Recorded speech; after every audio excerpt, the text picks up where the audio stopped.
I wanted to say this early on the Finally, video. So yeah. the film is opening today, October 31st, in the UK, which is amazing. And we're going to also say why it's very important for the film to have a big release in the UK. Um, so let's get into it anyway. This major, momentous film that you have made with an amazing cast, crew, team of people. Um, I'm not going to tell. I'm not going to ask you to tell us the whole story because I know you'd have to talk like from 10 years ago to now. But still, um, how important was it for you to work on Palestine 36 and tell this story?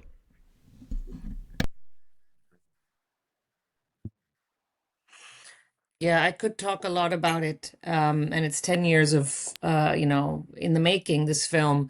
But I think with all the, it was already such a difficult project, and so important, um, to tell this moment of this mass uprising and rebellion. And in a way, it's really actually our first intifada. There were uprisings before because we've been, struggling for our independence for a long time. But this is a really critical moment because it was a massive moment, and it was across classes. It was really a nationwide, resistance to British colonialism, and it's so critical in our history, and it often gets skipped over. And of course, because the system that was set up at that moment is also the system that we are dealing with today in every way. The whole system of occupation, of military occupation, is now. So it also feels like it never ended. It's been going, and I don't know where it stops and where it starts. It's just been a constant barrage, and there's something to celebrate about that moment, and there's something very whatever soul destroying about it, is that it set up everything for what was to come, including the Nakba, including 67, including what's happening in Gaza So right yeah, now. can we go into like further a detail about why? Because a lot of people, I wish, but for a lot of people, Palestine starts in like 48 and the Nakba, right? But I think what your film shows is that to understand the Nakba and how the Nakba was in a way possible, and again, for people who don't know, the Nakba was the forced expulsions of more than two-thirds of the Palestinian population out of their land, and it led to the creation of the state of Israel. But for people who think it starts at the Nakba, why is this like 1936, 1939 uprising, massive uprising, really important to understand? Yeah, because of, like you said, it's the Nakba, the 48. We had already, by the time we get to 48, 10 years after this, the story of this film, it finishes in 38. In 10 years is the Nakba. The leadership, Palestinian leadership, has already been exiled. They get exiled in 38. Um, the villages are all under mass surveillance. The British had something called the village files, in which they surveyed every single village in Palestine, and who was active and who was intelligent and who was anti-authoritarian and who was doing this. I mean, that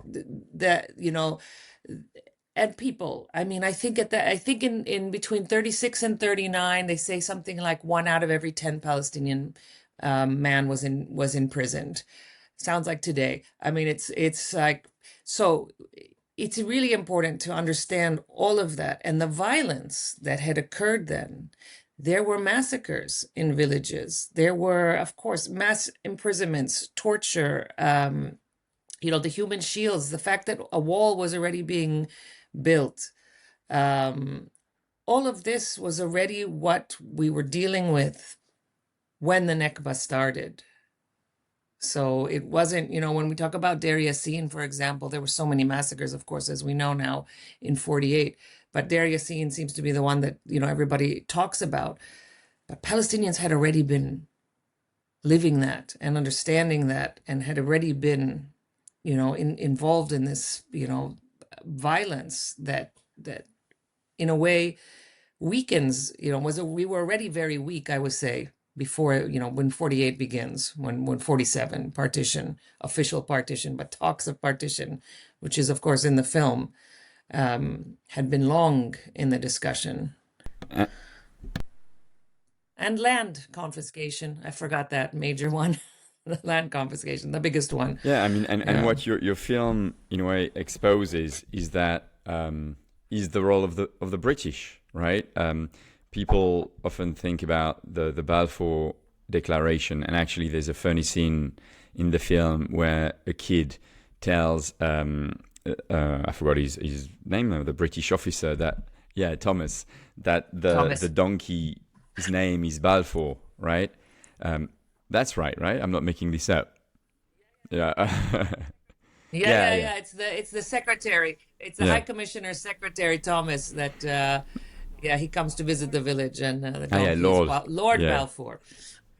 So can you tell us more? Because I mean, like, we live in a time, and even more so now with what's happened in Gaza in the last 2 years, and in Palestine in general in the last 2 years. Of, if you look at the mainstream media and stuff, they want to make you think and believe that history started, October the 7th or 2 days ago, right? There's never context. There's never.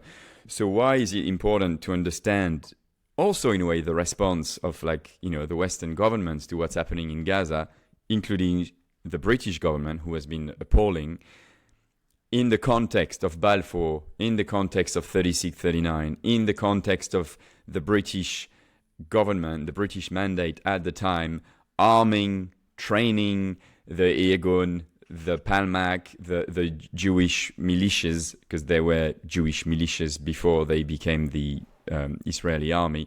So how important is it to, in a way, your film helps connect the dots, right? Yeah. Yeah, because there's this amnesia, right? There's this amnesia when it comes to Palestine, when it comes to all countries that were colonized. And so, Britain and France cut up our entire region like a birthday cake, and and now there's this amnesia about it. I don't understand how that happens. It's an interesting phenomenon.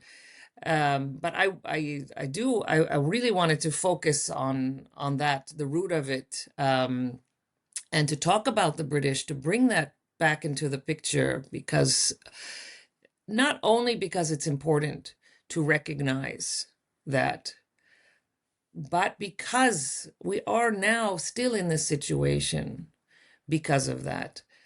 And I don't know how do you the last 2 years have been horrible, beyond, horrid, horrifying, and the whole world watched it happen. They watched a live genocide happen and did nothing.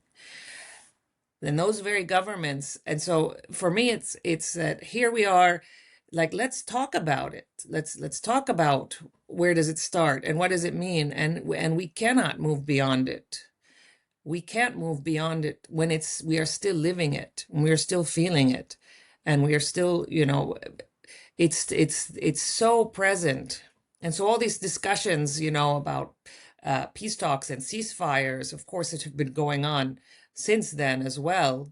It's hard not to be cynical, because it's just been the same thing on the table, and they never really deal with the fact that people simply want to have a life. They want justice and social equality, and they want to live. And there's no recognition of that, is sort of like this, the talks happen at this level that's completely out of touch with what's happening on the ground. Yeah, and so in this regard, so the film is a British co-production. The film opened at the London Film Festival last week or something, 2 weeks ago, and it's opening in the Yeah. UK today. How has the reception been in the UK? And I mean, I guess the reception from the audience, but also, after the film, when you talk to British producers and the BFI and the BBC, how it's been.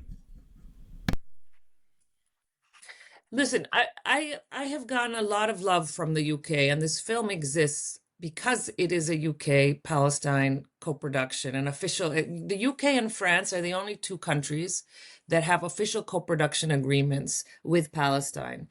We don't have support for cinema in Palestine. We don't have that. So, we really rely on that, especially a film of this extent. So it was a French and a British co-production. There were a lot of other countries and a lot of other organizations, institutions, and people, as you well know, and the credits, you could spend, 5 minutes watching the credits. It's the way the film happened. But from the UK itself, it's very much, it's our story, it's the Palestinian story, but it's also the British story. And so we received a lot of support from BBC Films, which is different than BBC News. Some people have to be reminded of that. BBC Films, the BFI, our British co-producers, our British cast, British post-production house. I mean, it was really an amazing collaboration. And in some ways, I think that collaboration, for me, I was like, great. Like, this is where the conversation is happening. There are people who recognize the Britain's colonial past, the empire where the sun never set. There's people who really are ready to talk about it and confront it, acknowledge it, recognize it. And so that's my my naive feeling about it, because my British cast, of course, is like, Annemarie, we don't learn this in school. In the UK and in most of Europe, nobody learns this. We didn't learn any of this. We know this because we started working on your film and we started doing research and reading the books, but it's not taught. It's never talked about. It's completely absent from the mainstream. So I was surprised about that in a way. Because I was having a different, experience. But I think that's, with the last 2 years also, with everything that's happening and the horror of all of this, we're also we hear in Palestine, we see what's happening on the streets in London and all over the UK and in Ireland and in Scotland. I mean, we hear it. We see those protesters. We see people. Screening the film has been amazing, because I look out in the audience and there's so many younger people, people asking questions. That response at the premiere of the London BF, I wanted to cry on stage. I felt like I was so overwhelmed by the reaction of the audience that night, and the conversations that followed. It's really special. So things are changing. There is something happening, and I think people are open, even if the governments are not, even if we're still very, very far away. The governments are not even recognizing it. They're actively participating in allowing the genocide to continue, of course. But the people are different, and I feel it. I wanted to talk about the cast briefly, which is like amazing from the Palestinian actors to the non-Palestinian actors to the British cast. I mean, getting like people like Jeremy Irons to be in the film, I guess, was very important for you. I love seeing Liam Cunningham play this British officer and talks about how they crushed India and how what's happening in Ireland. I love obviously the sarcasm of it. So how important was, and the cast, and obviously I've known about the film for a long time, and I was with the crew and the team in Jordan, and how important and on screen, Frank. And on screen, yeah. I keep telling people, really do focus in the first 2 minutes. But anyway. But you're also at the end, too. Yeah, but anyway. Yeah. But anyway, Yeah. um, Yeah. so how important was casting, and how important was it to get the Liam Cunninghams, the Jeremy Irons, the Billy Howley? Oh, sorry, I wanted to also to talk about like Billy in particular, because when I was in Jordan with the crew, and I was often sort of having breakfast or dinner with people, including Billy, and I talked to Billy and I said, did you know much about Palestine before this film? And he was like, no, but I've obviously like learned a lot through the film, and I've read a lot before the film, and now Billy, um, I'm involved with like groups like Film Workers for Palestine and stuff. Every time we contact people, are you ready to be on the media to do an interview about Palestine? To Billy's like, I'm up for it. I'm up for it. I'm up for it. And this is Yeah. also Yeah. this transformation, which is amazing to see, because this is what's gonna eventually bring more people into understanding what Palestine is about. So seeing it live, like through Billy, for example, was pretty amazing. Yeah. I mean, let's start with Billy. Billy Howell plays, the character of Thomas. Billy came with an open mind and an open heart. It's why he accepted to be in the film, but he didn't know much. And when he got there, he wanted to go, he was in Bethlehem, Jerusalem, Nazareth. He went everywhere and he saw that and he felt it. And he always says it changed. He's been completely changed since then. Um, he is a super smart, he's an amazing actor, but he's a very smart person. I mean, he started teaching himself Arabic. He started reading. I think I was like a day, like second week of, we were in a car together. We drive by something, and he reads the sign, and I was in Arabic, and I was like, "What?" And he said, "Oh, I've just been teaching myself some Arabic." He's very, very smart, and he read everything that he could get his hands on, and so did Rob Aramoy, plays Wingate. Rob also like consumed and also learned Arabic, and everything about Wingate that has ever been written, I think that Rob has read. He should do a master class on Wingate because it's incredible. They're both playing real life actor. Actually, all four of the British cast are playing real life actors. The film is fiction, and there's it's made up people, but those four at least are actual figures. Liam's character was Charles Taggart was Irish, and that's why I thought about Liam for the role. Of course, Liam is very clear and very active on Palestine and has been for a long time. But it was interesting to me that Charles Taggart was Irish, and he came up with the concept of the wall. And so I think this is something that for Liam was really interesting, that that the fact that it's also not, the lines are blurred, and who was participating in empire, um, and who was supporting the system. It's also Palestinians. It's also, I mean, upper classes. It's also, there's, I wanted to talk about that in the film. And Jeremy as well, Jeremy being in the film because we happened to be on a jury together in Berlin in 2020. And we talked a lot about the project, and he was really interested and wanted to know more. And of course, by his side is his amazing wife, Sinead O'Connor, who is Irish and was like, she's on fire. And she was like, Jeremy, you have to do this. You have to do this. Like, you owe it. You owe it to them. You owe it to me. You owe it to all of us. So it was amazing. And so it was important to have them there. And be part of the project. And especially when the genocide began, I have to say, because the project was already so difficult and such an impossibility. What we were doing was insane, to make such a film in Palestine. Palestinians making this film with, and then the genocide began, and then everything became so much more difficult and painful. It was a disaster emotionally, financially. Our people, our friends, our colleagues, like in Gaza, in the West Bank, we live there. The rest of the cast and crew, most of it, we are there. We live there. We are, it was so important to tell this story. The main producer is Palestinian. The writer and director is Palestinian. The production designer is Palestinian, costume designer Palestinian, props Palestinian. Like, it's really a creatively led Palestinian project by people in Palestine, living in Palestine. And when that happened, and we felt more alone than we ever have in our history, we really, and we do feel, I mean, 2 years went by and everybody watched this happen. And Palestinians have felt in the last 2 years, we've never been more alone and abandoned than now.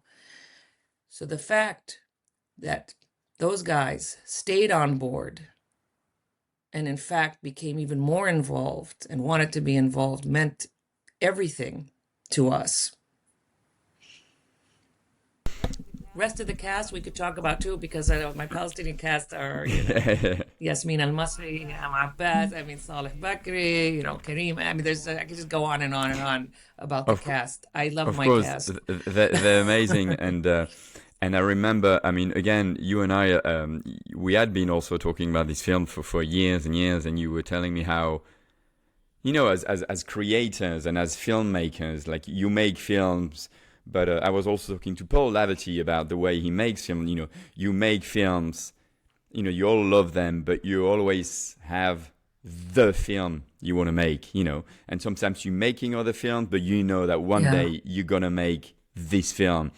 And I think you always told me, like, this is the film I want to make, and I felt this more than ever when I went to Jordan to act in the film and whatever, and walk around and help and stuff, and when, like, you could feel you were part of something really bigger than just a film, and just bumping into the cast, I was like, oh, you in the film?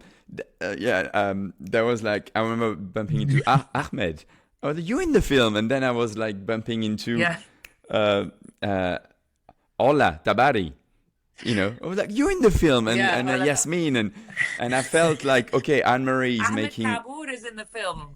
Yeah. Like Ahmed Kabour, like we're saying Onadikum, like like if you can watch that, there are so many cameos and little gems all over the film. Sophia Asir is in the film. Sophia, there's just Mariam, Arina Omari is in the film. Like so many people, Mariam Abu Khalid, like everybody, and it's what I'm really grateful for too, because some actors don't want to do small things. It's like, why should I, it's just a waste of time. It's just, there's no meat in the role or whatever. And I had so many people participate in it. And it's like these little gems all over the film. And it also speaks to the testament, that how important it was for us to tell this story. And it felt like the revolt, right? It was of 36, like we were just like a massive group of people doing something totally insane. Totally insane. I mean, to build a village, to plant crops, to build, we built those tanks, those British Army vehicles, we built all of that. It's a bit crazy. And we didn't, none of us ever have done it before. But it's like, let's just do it. Let's go. Let's see what happens. Hey, I don't want to keep you for too long. I've got two last questions. So, as you briefly touched upon it, but the film was due to be filmed pretty much entirely in Palestine. Then October the 7th happened. Everything stopped. It was obviously a disaster and for Palestine, for the Palestinians, for the people of Gaza, but also a kind of a disaster for the film. You reluctantly decided, after months of thinking about it, to film the film in Jordan for a big part of it. But I know that you also managed to go back to Palestine for one of the last scenes of the film. Emotionally and spiritually, and how important was it to be able to go back to Palestine to have this scene? There's more than the last. There's a number of scenes that were shot in Palestine, but it was so hard to move. The entire film was supposed to be in Palestine. We had prepared for 1 year for this moment. So many hands, people worked on that to make that happen. This massive crew from Bethlehem to Nablus to Salfit, the village, Farha, where we were supposed to shoot.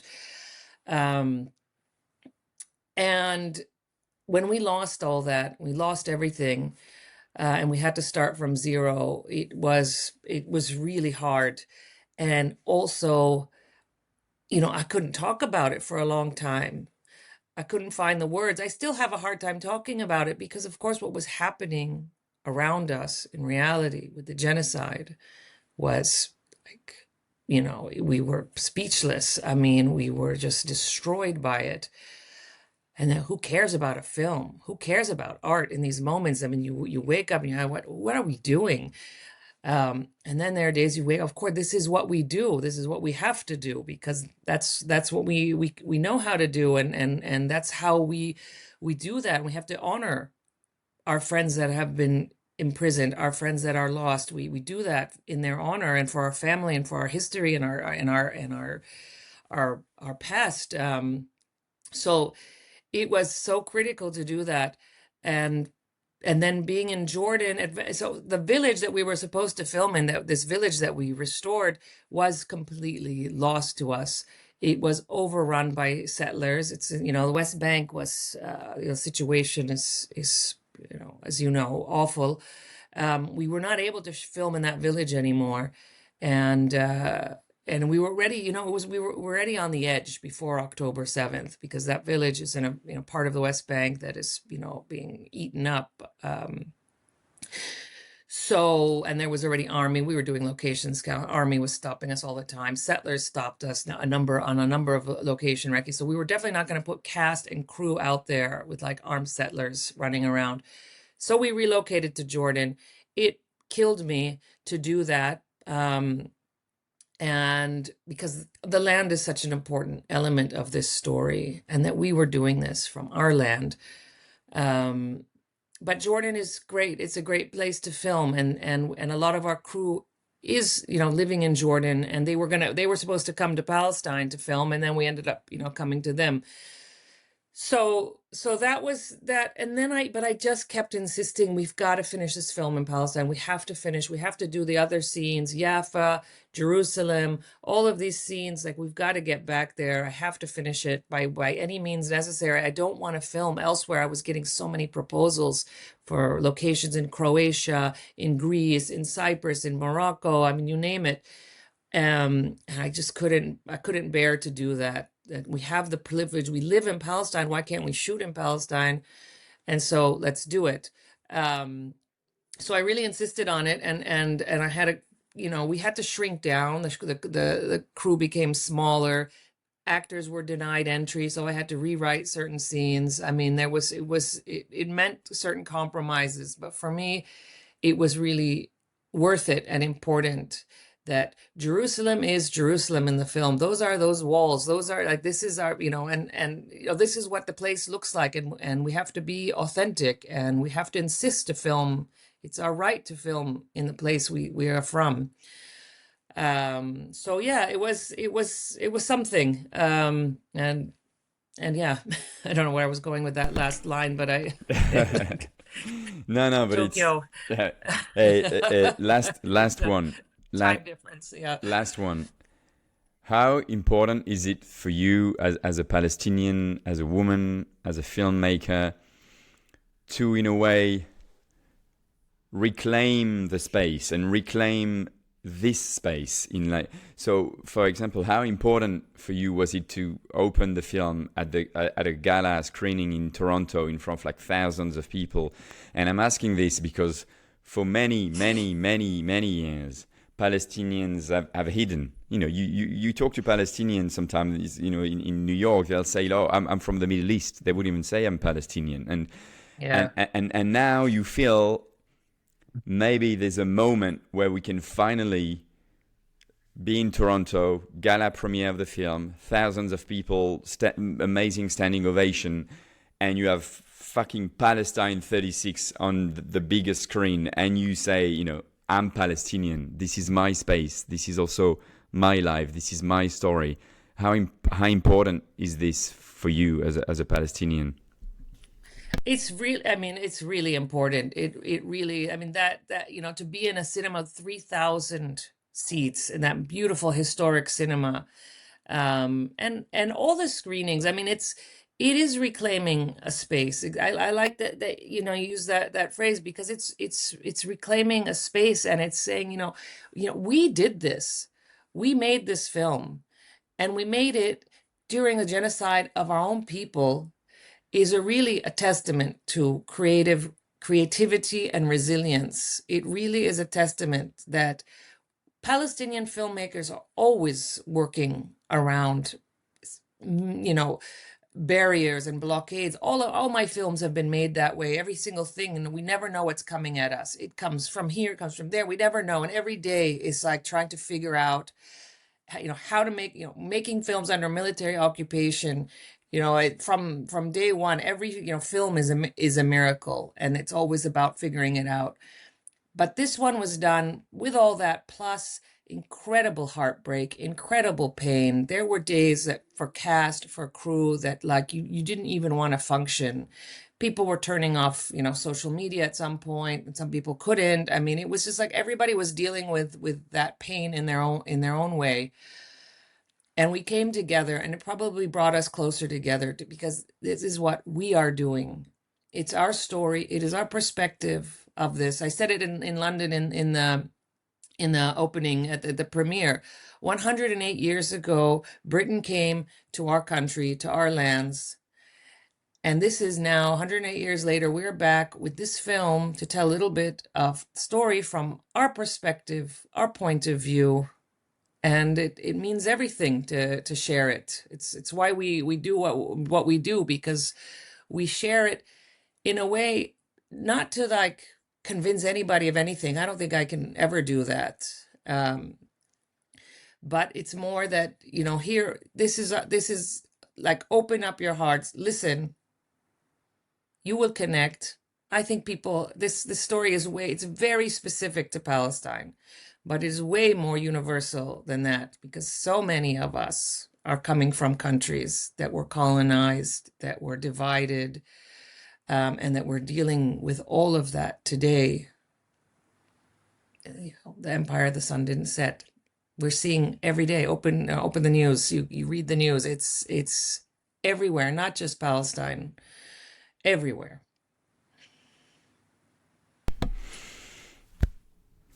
شكرا كتير Annemarie. Habibi.